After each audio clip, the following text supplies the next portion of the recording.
Good morning, ladies and gentlemen. Welcome on over to another episode of the Speak the Truth podcast. Unfortunately, this morning we've got some bad news that we have to share and go over with you. Two U.S. Marines right now are reportedly dead down on the U.S. border after a vehicle rollover accident. That is unfortunate news. It sounds like they came out of Camp Pendleton. No word officially from the United States military yet on the cause of the death or what happened, or the names of the service members that ended up getting killed. But what we do know is it just sounds like there are two Marines, and it sounds like a vehicle rollover accident, and that really sucks, because we have been ramping up a lot lately down on the southern border when it comes to trying to crush illegal immigration. And our U.S. service members have been thrust into the front line. There's been lots of active duty personnel pushed down there. Members of the 82nd Airborne, obviously U.S. Marines. I've seen the 4th Infantry Division was down there. I've seen a lot of people that have been fluxed down to the border, and it's not something that's actually been covered very widely in the mainstream media. I kind of wish it would, because for once we actually have service members that are well, not other than the National Guard, that are literally like helping to protect the home from it. And to me, that's a really good thing. Secretary Burgum came out today and wanted to, here, just watch. We got this exclusive access, though, as you mentioned, to Secretary of Interior Doug Burgum as he signed these documents transferring a stretch of land along the border to the military for 3 years. It's all part of the Roosevelt Reservation, which runs through parts of New Mexico, California, and Arizona. Secretary Burgum toured the New Mexico section, an area known for illegal crossings, gotaways, and smuggling activities. And the cartels, in many cases, they've got more funding, they've got more incentives, they've got more determination to do it. I mean, we're up against a real enemy here, and we need to make sure the border's secure, not just to protect the citizens from bad actors that are entering, but it's a real effective national security. Yeah, he's not joking when he says it actually affects national security. I mean, it quite literally does. And, just in the last month or so, I've actually seen strikers that got moved down to the border. I've seen different aircraft that have gone down there, obviously, like the Marines. There's also lots of videos that are going around online alleging that the U.S. is going to war with Mexico. They end up showing a ton of military armor. And it's not even like the videos that they're posting are like older ones. And for those that don't know, there is a massive training facility over in California called the National Training Center, where the U.S. military goes quite often. And what they do is they take units and put them in a simulated wartime environment. And so for that, you end up having a bunch of military vehicles that ended up getting transported via railway over into California. And a lot of people are seeing these vehicles that are moving on the rails now. Not that they haven't been able to see them in the past, but they're seeing them being moved on the rails now and assuming that the U.S. is like ramping up or going to war. And the videos that were circulated online yesterday going around were actually from February of last year, and they're not even like late like newer ones. So that's just not the case. We're going to save some of the stuff on Israel over here till the very, very end. I've got updated war casualty estimates and everything else that are going to be coming out of there. But as we're, look a little bit deeper, obviously the last, 2 days, we've seen statements come out from Steve Witkoff. Then we saw yesterday the White House ended up coming out, and all of these statements have to do with Iran and their nuclear weapons program. Well, the supreme leader of Iran, I showed you guys yesterday, was getting pretty vocal, and I wanted to throw this up here on the screen today. This is a screenshot that I took from about an hour and a half ago, and I ended up sharing it up over on my X account. It's kind of important, I think, for people to be able to take a look at, because if you pay attention to the words that he's using here and you start listening to what the man is saying, not that we haven't seen violent rhetoric come out of Iran before, but they're, again, beginning to ramp it back up. And all of this under the new renewed pressure from the Trump administration about making sure that Iran's nuclear weapons program just ceases to exist. Josh Robb says, "Hey, Matt, my mom is having heart surgery right now. If you could send a prayer out for her, it would be really grateful." Wow. Yeah. I mean, yeah, dude, I would, I'd love to do that. Lord, please look over Josh's mother as she goes through this time and goes into heart surgery. Please take care of her and her family and guide the doctor's hands, and continue to use those doctors for the good in this world and to have your will on this earth be done. Amen. All right. That actually is a scary time for a lot of, we look at modern medicine today and we think that people that are going into surgery are going to have like ultimate possibilities. And Like my mom actually died and passed away when she was getting prepped to go in for surgery to have a liver transplant done.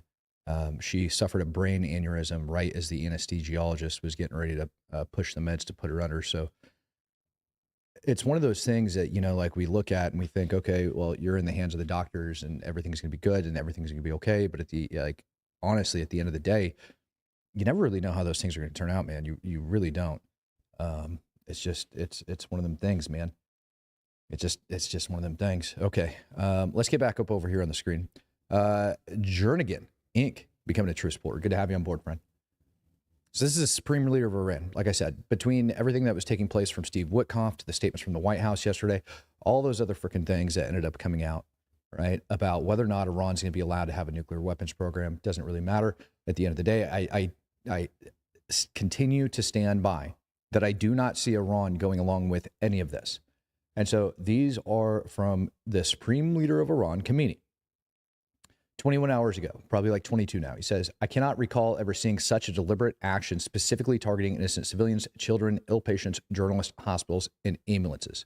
And what he's referring to is all of the actions by the IDF over inside of the Gaza Strip. He goes on further to say the Islamic world must take coordinated action against Zionist regime's crimes politically, economically, and if necessary, in carrying out operations. So pay attention to that last line. Heart of the Soul coming in with 10 says, rough last 48 hours.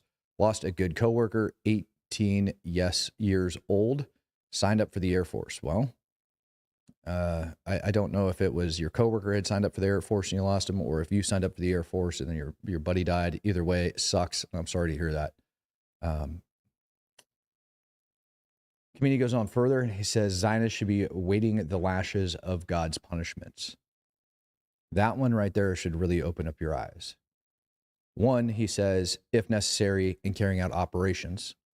And then two, he says the Zionists should be waiting on the lashes of God's punishments.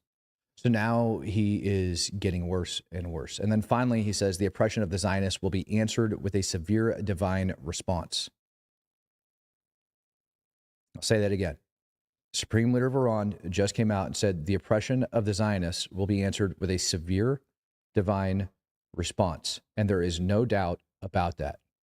However, this doesn't reduce the duty of the people, our duty, or the duty of governments. So again, when we look exactly at what Khamenei is saying, the supreme leader, and remember, this is the guy that controls the IRGC. Those are the folks that are capable of launching those ballistic missiles at his frickin' whim. Those are the folks that we need to be concerned about when it comes down to the U.S. going in and launching a preemptive strike on Iran, because now Iran's supreme leader, after the talks from Steve Witkoff, after the statements made from the White House, after everything, just slowly over the last couple hours, has just been ramping up again and again and again his rhetoric about attacking Israel. NSLBX, Maeve coming in, becoming a true supporter. Good to have you on board. Hell yeah. So,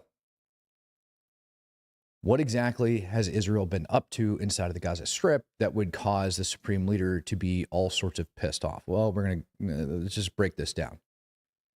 Jernigan Inc. Hey, bub, my sister had a brain aneurysm. Mom found her. It was rough. She's in OU medical in ICU. Prayers, please. Yeah, of course. God, please look over his sister as they go through that, because that is an extremely rough time. Help to heal her. We do believe in the power of miracles, and we believe in the power of prayer. So please take care of her. Amen. This report comes out from Emmanuel Fabian. He is a reporter on the ground for the Times of Israel. He is a military correspondent, and he's been over there on the ground, and he's got a lot of big assessments and basically speaking of what the IDF's intentions are and why we're not seeing so much action coming out of the Gaza Strip right now. Like, why is everything calmed down? Originally, when we saw them go in there, we thought that there was going to be this massive military push, and they're going to continue to go. But what we ended up seeing was all of that ended up slowing down quite a bit. We saw it slow down a lot, actually.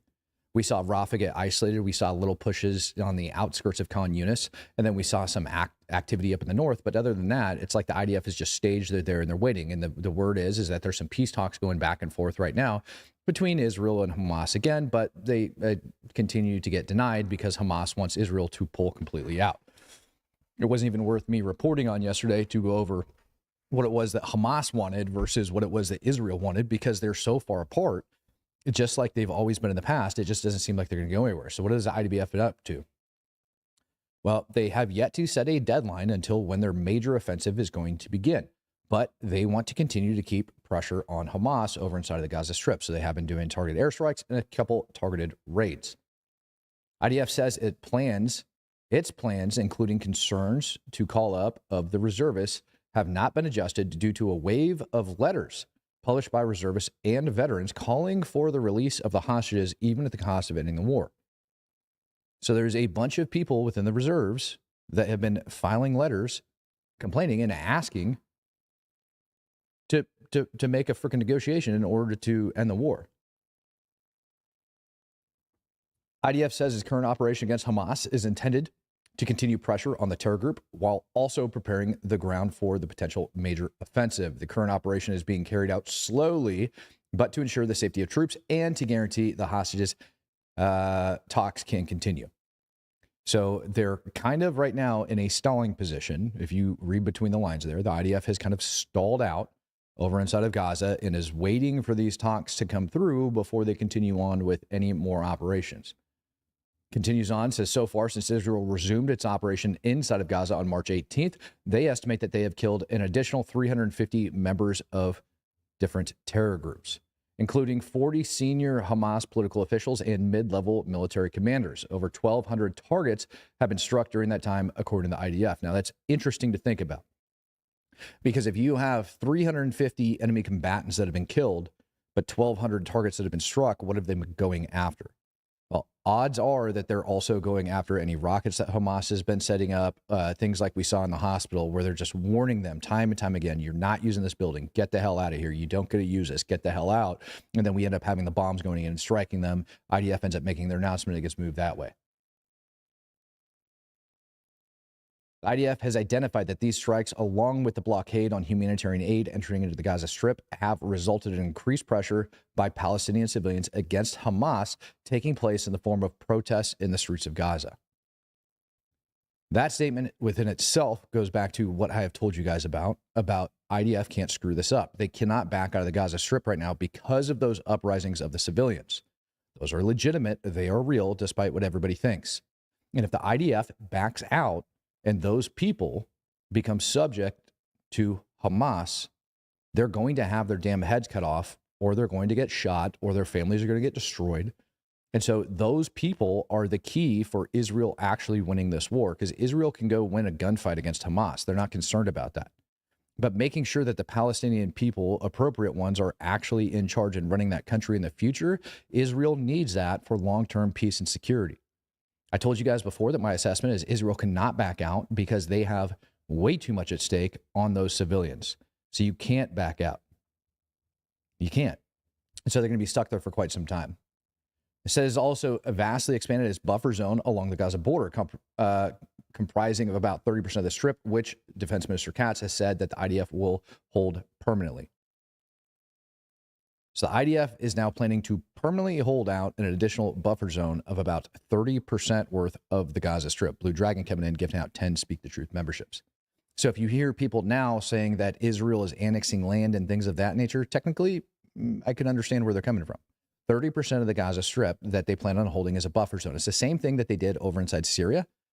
As long as Jolani and HTS is running that country, the IDF intends on maintaining a buffer zone inside of Syria. And so what people are thinking at, and they're looking at this thing, is they're going all the way back to 67, and they're saying Israel is going over and they're annexing land. They're taking land from other people. That's what people are going to say. That's what they're going to come out and do. Israel within itself is just saying, nope, we're creating a buffer zone. The buffer zone elsewhere on the border with Gaza has also been expanded from several hundred meters to around 2 kilometers in most areas. Troops are currently working to expand the buffer zone in Gaza's cities, eastern neighborhoods of Shujia, Darja, and Tafah, or Daraj. So what the IDF is currently doing, if you guys remember that last map that I ended up showing you, is just literally expanding the buffer zone. So they've pushed in, secured certain areas, and now they're just expanding the buffer zone along the border up to 2 kilometers away from the border. That's a little over a mile for those who don't speak kilometers. So It is a pretty extensive freaking operation just in expanding the buffer zone. So I don't think the IDF troops are sitting idly by.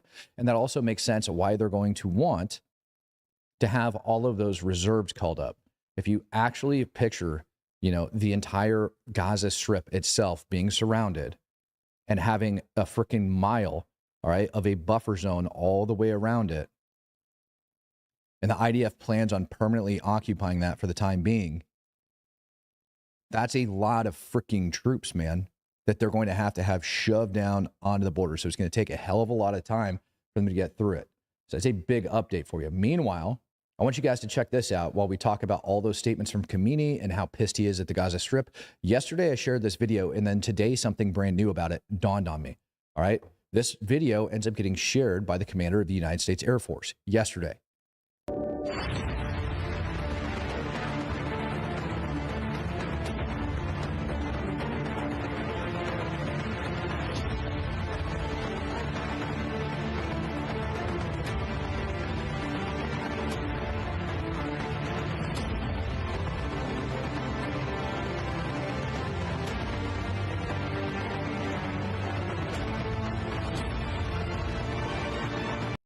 Did you guys notice anything wild in that video? Because it took me a second to figure that out.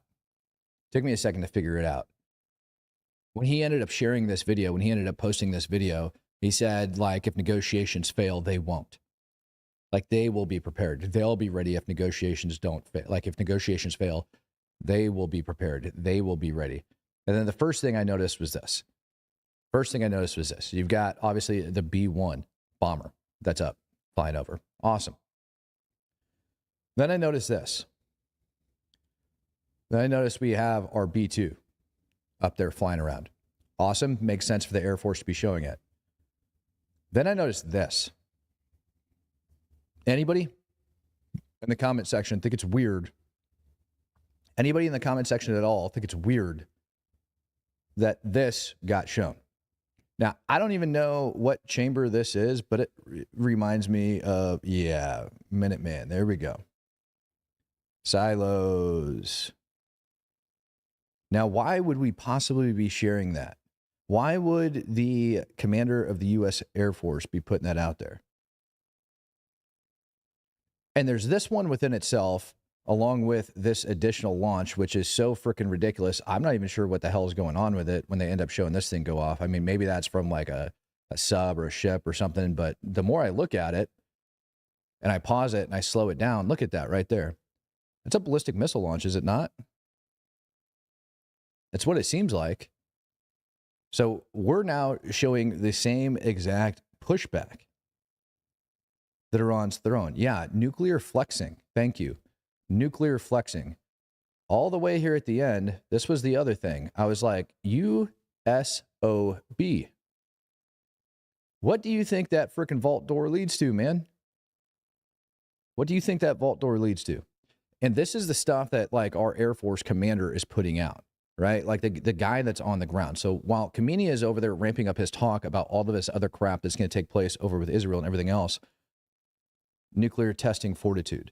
These are the things that I'm now noticing coming out of our administration, and they're all subtle.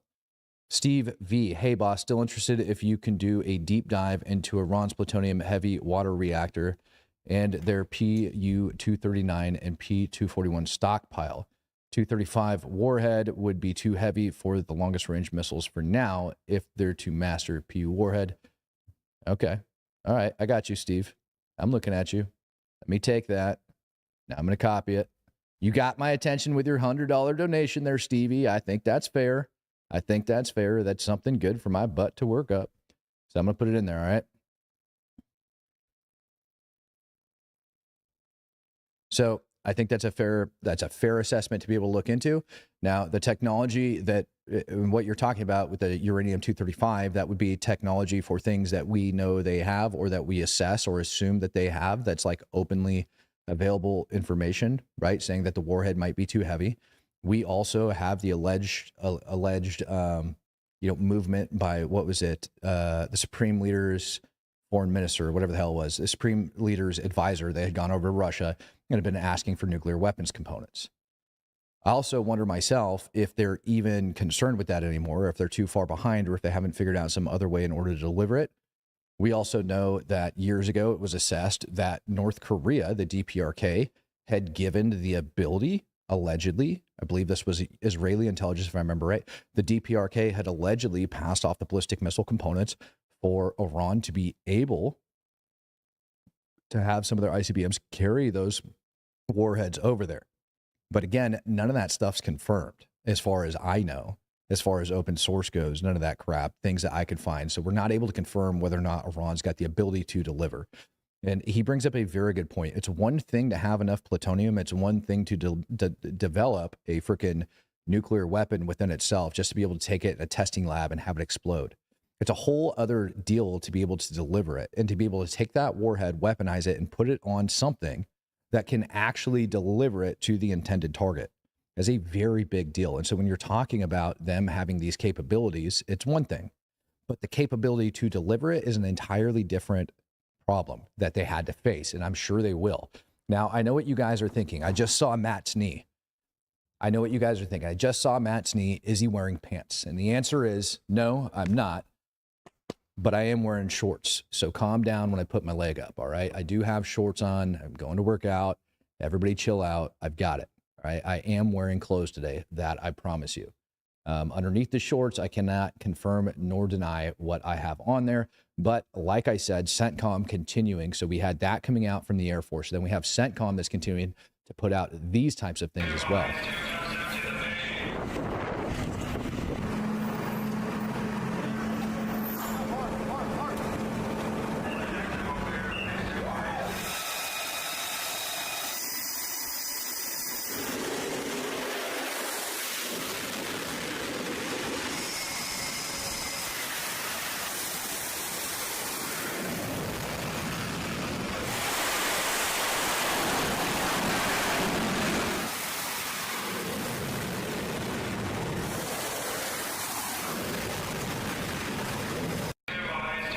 My shorts aren't sus. They're shorts, man. People are allowed to wear shorts. I live in Texas. It's freaking hot here, okay?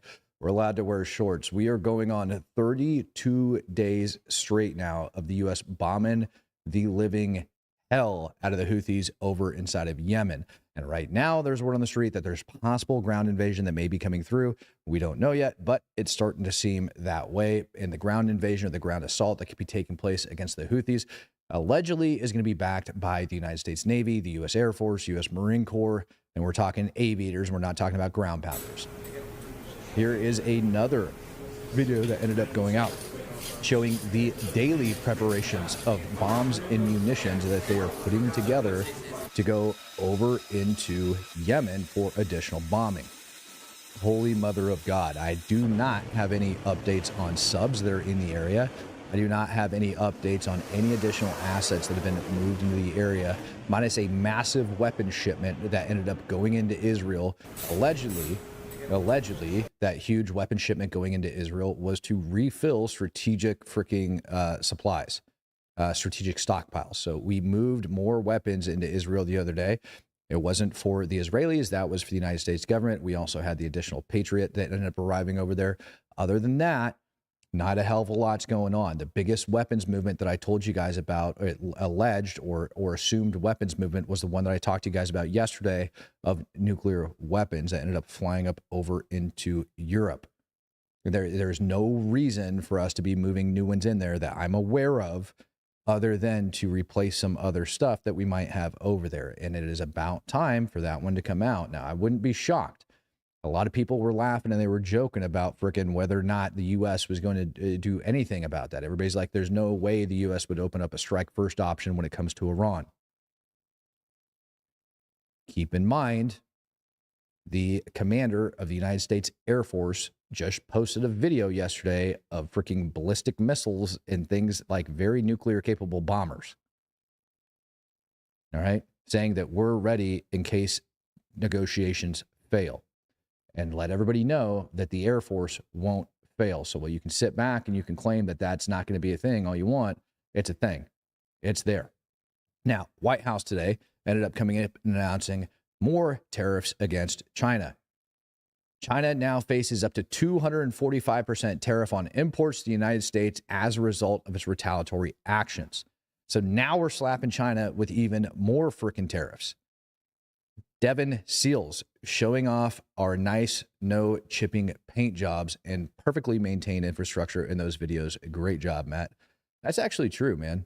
But at the same time, like, I don't know, I kind of want my like war machines and stuff like that to have a little bit of freaking, like, you know, I want them to have gone through like a little bit of a ringer. Maybe it shows kind of how they're at. But if it wasn't for the United States Air Force actually maintaining these things, I would think differently. If it was like the Army and they're that prestige, I'd be like, nobody knows what the hell they're doing. But it's the Air Force. And so I know those people are just sitting behind a computer taking care of all their shit on a daily basis. Kyle Bishop, appreciate your donation, buddy. Did ICE deport the cleaning lady? No, fentanyl Floyd. ICE did not deport the cleaning lady. And the comments that I saw after that went down, boy, oh boy, did that have me rolling. You guys and the crap that you freaking come up with. Here's a breakdown of the different tariffs and stuff like that coming out of China. Now, I want you guys to know that it wasn't able to go through and validate this information, but it did seem pretty legit when I take a look at it on top. Okay. But these are the tariffs. 245% are on syringes and needles. Lithium ion batteries, 173%. Squid. Didn't know there was that high of a demand for squid. 170%. Wool sweaters, for some reason, 169. Plastic dishes, 159. Toasters, 150. Electric cars, 148. Toys, dolls, puzzles, 145. Vitamin C, 145. Aluminum foil, car wheels, semiconductors, metal furnace, all coming in at 70 to 75%. Door hinges, 67. Laptops, 20%. Children's books. We're not going to tariff children's books because God knows that if we were to actually put a tariff on propaganda that was coming out of China, that would be a bad thing. Freaking ridiculous. Of all of the things not to tariff. I actually went through and looked at the statements that were coming out of Donald Trump as well, talking about why don't we have tariffs going on Russia? And what I was able to discover, and Donald Trump was like, no, we're not, you know, really doing business with Russia anymore because of the amount of sanctions that we have over there. There's actually billions of dollars still flowing back and forth. Billions still flowing back and forth between U.S. and Russian companies. And so if there's billions of dollars flowing back and forth between, you know, U.S. and Russia companies, one of the things I intend on doing is going and looking and kind of judging that statement about tariffs on Russia and Trump's statement on it, saying that just because we have sanctions, you're not really doing business there anymore. Well, it looks like in 2024, billions were flowing. So if you're going to have billions flowing, all right, from Russia into the United States and vice versa, to me, it seems like there should be a tariff on that to actually make Russia a little bit more hard up. Kyle Bishop didn't type my message last chat. I'd be worried about a dirty bomb being made and sent to the homeland or a NATO ally. A lot of people are. And that's a speculation. Like in order to get an actual like detonation, right? That freaking that like what, like 90+% or 95+% enrichment is like where they've got to be.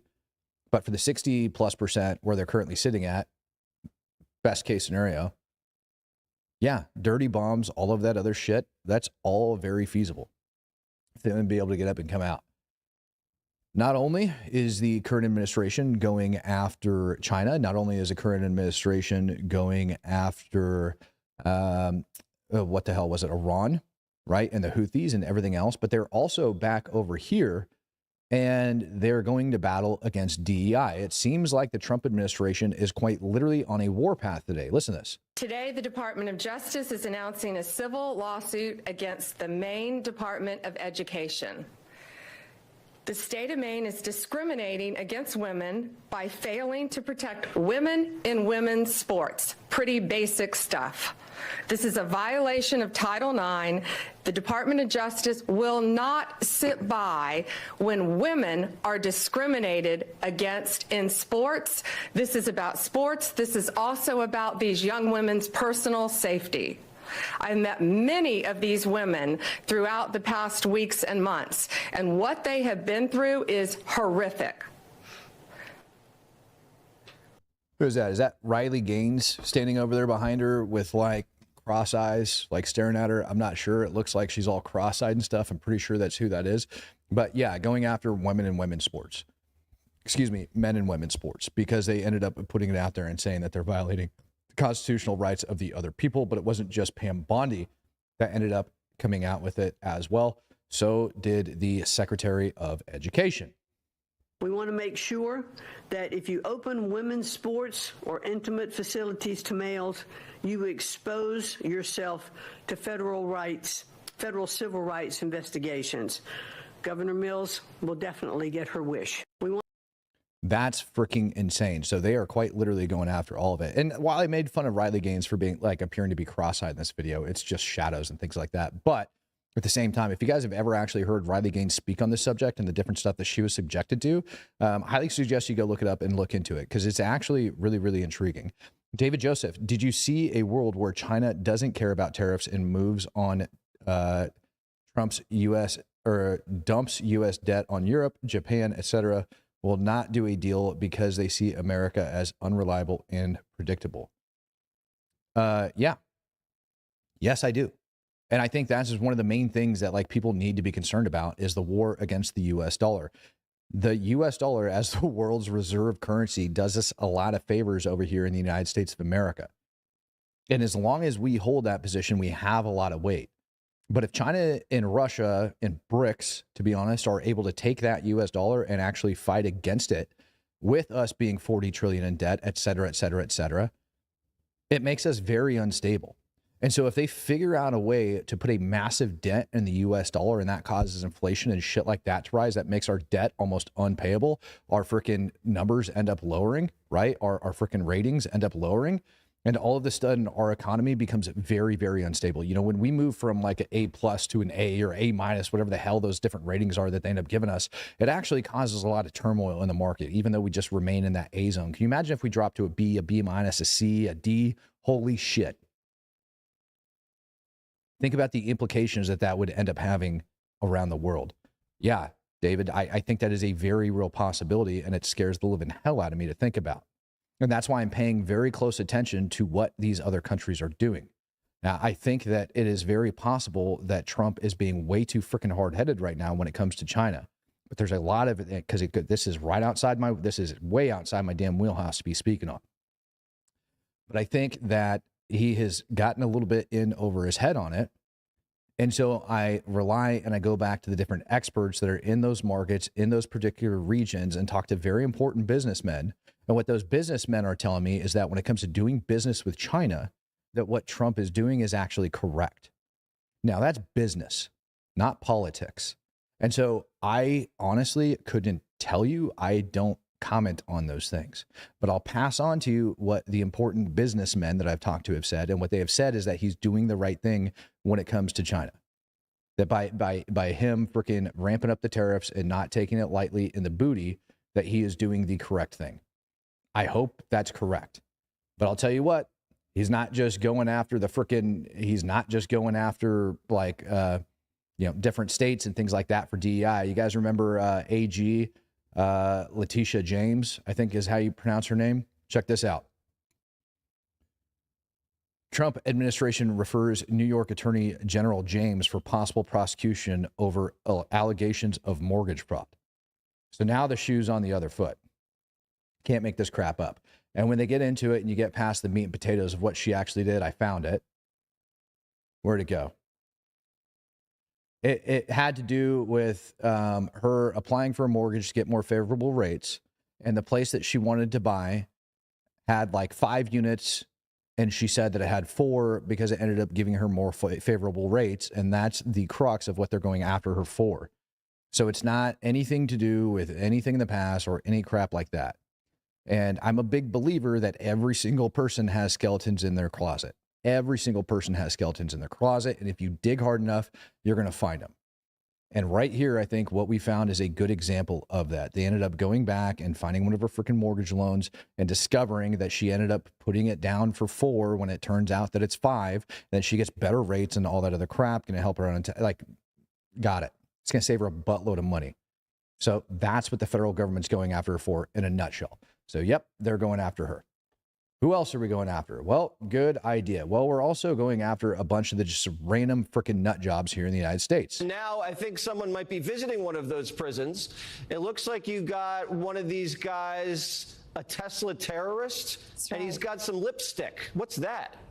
You know, Jesse, this guy is charged with committing the Tesla offense in New Mexico in February, and then the GOP headquarters in March. These people thought they could get away with it. They can't. This is our 5th major arrest on Tesla. I guess they are listening. They better listen. This guy is looking at 40 years in prison. I have directed my prosecutors not to make any offers. He is going away, if convicted, for 40 years. He is the 5th major arrest we've made, and stay tuned for more. So she has straight up told the prosecutors not to negotiate, not to strike a plea deal with this man. And it seems like for every single one of these little domestic terror situations, that's exactly what they ought to be doing. Because in my opinion, this stuff has got out of control. You got to understand that when you sentence these people, you're not just sentencing them, you're putting a deterrence out for the rest of the U.S. population that would choose to do dumb shit like this, that would choose to go after. Hey, shush, Jesse. You had your moment. You had your moment, Jesse. When we punish those people, we're also providing a deterrent by sending out a message saying that the United States isn't going to end up standing for that. I see somebody said WTF is on his lips. I do have a theory with what's on his lips. Let's get that back up on the screen. All right. Some people said it was lipstick. I attest that it could also happen from having oral fellatio with a Smurf. I think that's the appropriate way to put that. All right. Let's see here. I'm sick of the, yep, there it is. Here we go. Here we go again. Here we go again. And we're not just stopping there with these people that are going around conducting those other, domestic terror attacks here in the United States against freaking Tesla owners. Matt Skeleton is that he used to have an OnlyFans account under the name of Mike Honcho. You know what, man? You know what's really funny? I was actually talking with somebody about OnlyFans accounts and things like that yesterday, and how truthfully, if I was a female that was very good looking, I think it would be very hard for me not to make an OnlyFans account, knowing the amount of money that you're going to end up pulling off that sucker. Like, my moral integrity would be called in question. Like, that would be so much harder, I think, than most people realize. Kind of like, well, I'm not going to go there right now. I'm not going to have it. Let's just go over to this. Let's figure out what the hell's going on with Mr. MS-13, gang member that got deported and now is being forced to get drugged back here to the United States just to get deported again. Well, we did the right thing. It was one additional step in paperwork that needed to be taken. Now he is declared as a foreign transnational gang member. So, Bill, even if President Bukele said, we'll send him back, all that would happen is one more step in paperwork, and he would go right back to El Salvador, because he is an MS-13 member. ICE testified to that. There was a witness testimony. There was an immigration judge who testified in 2019. There was an appellate judge. All of these individuals and judges ruled that he was a member of MS-13. They are one of the most violent gangs. He is an illegal alien, and I'm sick of the liberal media saying that he's a Maryland man. He's not a Maryland man. He's a guy from El Salvador who's part of one of the most violent gangs in our country. They are organized. They are committing some of the worst crimes in our country. You know, just right here, half an hour away from where I'm standing, we arrested a MS-13 member who was one of the top in the entire country of MS-13. And he didn't have any charges until we went in there. He had 4 guns. We charged him with the gun charges. We dropped the gun charges because we're going to send him back to where he came from, El Salvador. He is now fighting us in court not to drop the gun charges so he can stay in the state. Which is also insane to me.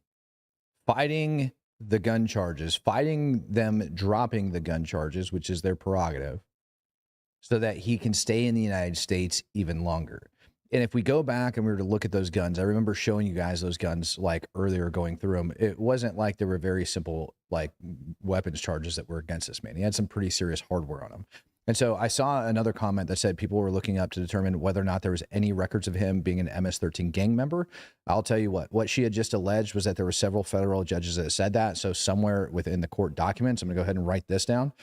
Somewhere within federal court documents, whether or not they're actually made free at this point, I'm going to write this down.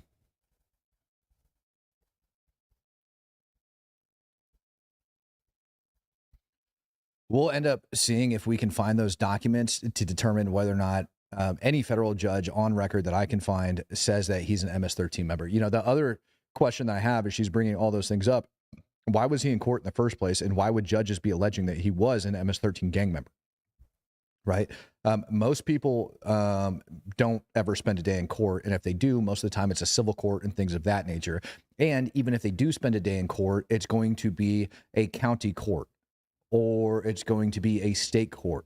But getting to a federal court for federal crimes and even being a witness in a federal case or even being a suspect in a federal case, most of the time you have to do some shady shit or you're up to doing something no good, right? We could all look at the January 6th situation and we can say that entire situation was BS. Those people should have never been charged. There's a lot of people that were out there that should have been charged for some of the actions that they did, right? A lot of them should have. But at the same time, there's a lot of people that shouldn't have. And at the end of the day, when you put yourself in a stupid situation, you end up finding yourself on the wrong side of the law. And those are where the questions end up coming into play, right? Like if you are going to be on the wrong side of the law, if you are going to put yourself in these shady situations, you're going to end up in court. I have never once been accused of being a gang member in my life. You get accused of being a gang member when you associate yourself with other gang members. And then by the preponderance of the evidence, you could sit there and stack up and start determining whether or not he is going to be a member of MS-13. A lot of these guys aren't going to come out and be like, yep, I am, especially when you're at that level. Hardware he had in his house is not something that one of your like regular dirtbag freaking gang members is going to have either. So all of that stuff really starts to add up and it makes you start questioning who are these people and where did they come from? It really does. But it's not just Pam Bondi that's in a rage over everything. Like I said, Trump admin as a whole is starting to sound off and go to war. He wasn't abducted. He's an MS-13 gang member, classified as a terrorist that was removed from this country. So we got rid of a dangerous person, an El Salvadoran national, was returned to the country of El Salvador, so he's home. We removed him from the United States. He's a public safety threat. That's exactly what should have happened. And I'm just disgusted that any congressional representative is going to run to El Salvador his aid. When yesterday, I read in his state, an illegal alien charged with murder was released back into the community, and not the ICE detainer wasn't honored, and ICE had to go find him in his state. In his state. The murder of Rachel Murrin yesterday. Listen to the testimony and listen to the mother on Handy last night. If you're not human, then your heart wasn't broken. It's just in his state. But rather than taking care of the constituents in his state, the victims of illegal crime in his state, he's going to run to El Salvador to protect the MS-13 terrorists. It's just disgusting. Yeah, and I like that comment that somebody just made. Get rid of the MS-13 portion of it. He was inside of the United States illegally. That alone should be grounds for deportation. But constitutionally, okay, everybody that was within the walls of the United States of America or within the borders of the United States of America is entitled to some form of due process. And that's why it makes it so difficult to get a lot of these people kicked out of the country. Because they are entitled to due process according to our Constitution. And I'm telling you guys right now, when you start going away from that, you start going on some dangerous ground. It's the same complaint I have about giving the federal government little bits of leeway, all right? And then they end up using that case law to justify another thing and another thing and another thing. So whether or not I think this guy should be deported is not the question. Obviously, I believe if he is an illegal, especially if he's a member of MS-13 and there's grounds to kick him the hell out of this country or grounds to slap terrorism charges on him, do so. But make sure that you're doing it with due process. All right. And the Trump admin had a legal ground and a legal argument to be able to sit there on. The problem is the Supreme Court ended up coming back and going against it. But again, Supreme Court doesn't get to take away from the Constitution. The only way that you're going to ratify the Constitution is how? 2/3 vote, right? So even the Supreme Court is not above the law. Just because the Supreme Court says something doesn't make it legal. But here's the problem. When it comes to determining constitutional law, guess whose call it is? It would be the U.S. Supreme Court. So if that is the job of the judicial branch to interpret the law, right? So if the Supreme Court said that the way Trump did it was illegal according to all of the laws and legal procedures that we have here in the United States, then that would be how it goes. And I'm telling you right now, it's a pretty dangerous ground to walk on to start going against our freaking system. Because once we do that, then we see the ramifications of it. We see it in cities like Denver. We see it in cities like LA. We see it in cities like Portland, Oregon, Michigan, several other ones. Hell, New York as a whole. When we start going against the Constitution of the United States and we start chipping away at it and we start eroding it and we start basing judicial process and judicial law on it, it makes it a hell of a lot easier for some of your other civil rights to be chipped away. So the same way he's got allegations by federal judges, I didn't see he's been convicted or anything like that, or it was proven, just federal judges had said. And I don't give a shit. The last thing that I would want is some left-leaning federal judge to accuse me of being a domestic terrorist for my stance against frickin' Joe Biden and his shit. For me to then 10 years down the road be labeled as a domestic terrorist and be deported out of the country based on bad case law if we end up doing it. I appreciate it. It sucks. I don't like it. It's not a perfect system, but it also helps to protect you when you get accused of stuff. So, ladies and gentlemen, please think of that. Don't forget that there's like two sides to every coin when it comes down to that. Now, Doge has been going to town as well. They have kind of fallen out of the freaking mainstream media. And I had to look in and see what Doge was up to because all of this other shit has been coming out as well. Happy to report that the Department of Veterans Affairs has canceled an unreasonably priced multi-year $15.3 million services contract for salary survey data and analysis. It ended up getting replaced by the free market to a tune of $5,000 a year. Excuse me. Wow. Breakfast burrito coming out. $5,000 a year versus the $3.9 million a year that it was actually running on. I went over and I started to look at some of these different things like that. I wanted to do like a analysis on other things. Sometimes I go down rabbit holes, when I'm researching for things to talk to you guys about. And one of the rabbit holes I went down was different government grants because I wanted to see if there was any government grants that actually existed for media and what those government grants were. Turns out there is. And those government grants are being given away by embassies. And I can show you guys this stuff here a little bit later on. But those government grants are given away by embassies for independents, media companies, etc., to push foreign relations in other countries. Can't make that crap up. I don't know how I feel about that, to be perfectly honest with you. They also terminated 57 wasteful contracts with a ceiling value of $1.6 billion, which would be a saving of $1.5, including a $120,000 USDA contract for an Indonesia environmental policy and law enforcement specialist. These are other things that I ended up finding that were kind of out there, and Doge is digging into them and saying, no, no, no. All right. So here you go. Description of requirement, Asian Pacific, Indonesia environmental policy and law enforcement specialist. What the hell we're doing over there and why we need all of that to that tune, I don't know. It doesn't seem logical to me that the United States would even be dabbling in that, but all of that money is also out there floating around. IRS came out and saved $2 billion without any different operational disruptions, eliminating wasteful contracts for auto-renew licenses that they have had for years that they no longer use. It's like turning off the auto subscriptions. I forget the name of those stupid little freaking apps and stuff like that are out there. But dude, $2 billion in auto renew crap, that's a lot. It's a lot. Doge even came out with this statement. They said, Rubio has continued to scrutinize the State Department foreign assistance, canceling 139 wasteful grants worth $215 million, including $5.2 million for media diversity for programs like Get the Trolls Out, an anti-disinformation program in the UK, $2.5 million for advancing critical civic engagement in Uzbekistan, $2 million for expanded newsroom sustainability and engagement in Moldova, $1 million for changing gig worker rights in Belarus, $1.7 million for independent media in peace and democracy, $1.5 million for women-led gendered approach to justice and accountability, whatever the hell that means. That's a lot of money going to some bullshit.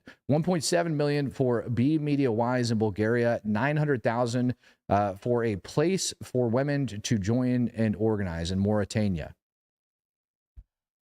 Mauritania. Almost $1 million for a place for women to organize. What the hell? $750,000 for building the migrant domestic worker-led movement in Lebanon. $740,000 for a feminist free expression initiative in Tunisia. All of that crap is what we actually had U.S. dollars that were appropriated for. Whether or not they were actually going to get approved and go over there for is a completely different story, but all of it was also on the board for people to get. Skeptic says, update, Zelensky just fired the head of the military leader in Sumy for advertising the meeting with Ukraine and NATO commanders in the area where large numbers of civilian congregated. Again, advertising. So which one are we going to get on? First, yesterday, Skeptic, it was an award ceremony. And today, it is a meeting with Ukraine and NATO commanders. So are we talking about two completely different things? Or are you still going back to the same one from last time? By the way, thanks for the money. Appreciate you, Skeptic, for coming in and throwing it out there. I'm just asking you simple questions now. Good intel comes from women's gossip, LOL. It actually kind of does sometimes, depending on the women and the gossip and where it's actually coming from. Honeypots are a thing for a very good reason. They find any transgender mice this time? Elon is a clown, so is Doge. Oh, you're upset. You're so upset. Listen, I'm sorry it offends you that all of these things exist in the world. You know what else the Trump admin actually came out and did? They ended up reducing, believe it or not, they ended up reducing the estimated amount of money that got spent on Ukraine from $300 billion, or the amount of aid that was appropriated to Ukraine from $300 billion. They reduced it all the way down to $100 billion. People are taking that line and they're twisting it, saying that Trump is cutting off funding to Ukraine. That's not true. That's not true at all. All Trump did was say, listen, the original assessment of the amount of money that the U.S. gave was $300 billion to Ukraine. It's actually closer to $100 billion. Ukraine puts their estimate at $90 billion for the amount of aid received by the U.S. government. Pretty big difference, $200 billion, because that was the figure that we were stuck with for so long, was 3. That's pretty freaking wild. I also went through, because new numbers came out from the Gaza Health Ministry, or Ministry of Health, however you want to look at it. They are now claiming 51,025 Palestinians have died over inside of Gaza.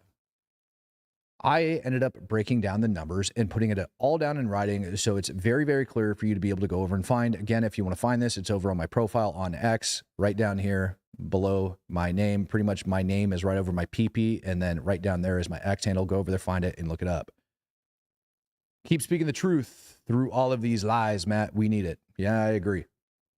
Since October 7th, 2023, 51,025 Palestinians have reportedly died over inside of Gaza. I ended up estimating, and this is a low-end estimation, excuse me, this is a high-end estimation, that 13,140 civilian casualties should be attributed to the IDF. High-end estimate, 13,140 of those casualties should be attributed to the IDF. How did we figure it out? Where are we going to go through it? Originally, when I went over and I looked at these numbers for how many civilian casualties are taking place inside the Gaza Strip, you always start off with whatever the health or Ministry of Health is putting out. All right, because they're putting out numbers, they're inaccurate, they change them over time, they adjust age. You got to understand, they get those numbers from 3 different places. They get it from, and I quote, reliable media sources. They get it from the hospitals, and they get them self-reported from family members on their website. I have personally self-reported dead family members over inside of Gaza. So go ahead and knock one of those numbers off, unless they figured out that Osama bin Laden didn't die inside of Gaza. All right, maybe he's on there. I don't know. Go search it. You might be able to find it. If we were to look at the average amount of deaths per year, natural deaths that occur inside Gaza in 2022 to 2023, it ends up coming out to be right around 1,000 a month. I wanted something a little bit more fair and balanced other than the Ministry of Health. So we went to the World Bank and the CI World Fact Book when it comes to estimating these types of things. And in a population of 2.3 million, on average, you can expect between 30 to 35 natural deaths occurring a day. In a population of that size, 30 to 35,000. IDF estimates that they have killed 20,000 enemy inside of Gaza since the start of the war following the attacks on October 7th. Understanding that those numbers are coming from battle damage assessments and are not reflective of actual numbers, it is a round estimate that you can take them for. Collateral damage also occurs on both sides. So these are the three factors that we're looking at when it comes to deaths inside of Gaza. We're looking at collateral damage, which would be the civilian deaths. We are looking at natural deaths, and then we are looking at enemy deaths because 100% of Hamas is Palestinian, and the Palestinian Ministry of Health doesn't do it. So here's how we break it down. Starting off here, 51,025 reported deaths, 20,000 Hamas KIA from Israel, and 16,425 natural deaths. That's the low end. That's the low end. We're 18 plus months into this. I just did this on 18 months. 18 plus months into this brings that figure straight down to 14,600 civilians. Collateral damage, 14,600, regardless of who caused it, 14,600 collateral damage inside of Gaza. 14,600, roughly. You can round that shit up to 15K. I don't care. That's still less than a 1-to-1 civilian to enemy combatant ratio, which is unsurpassed in history. Good luck finding another location where that's taking place in an urban environment against a terrorist organization or insurgency and finding a lower civ-cas ratio. It's not going to exist. Now, when we start looking at Hamas collateral damage, I wanted to be fair. Says Israel has fired the vast majority of ammunition inside Gaza. I think it's fair to attribute the vast majority of the civ-cas to Israel. Clearly, they are the ones that are going out and doing the most damage.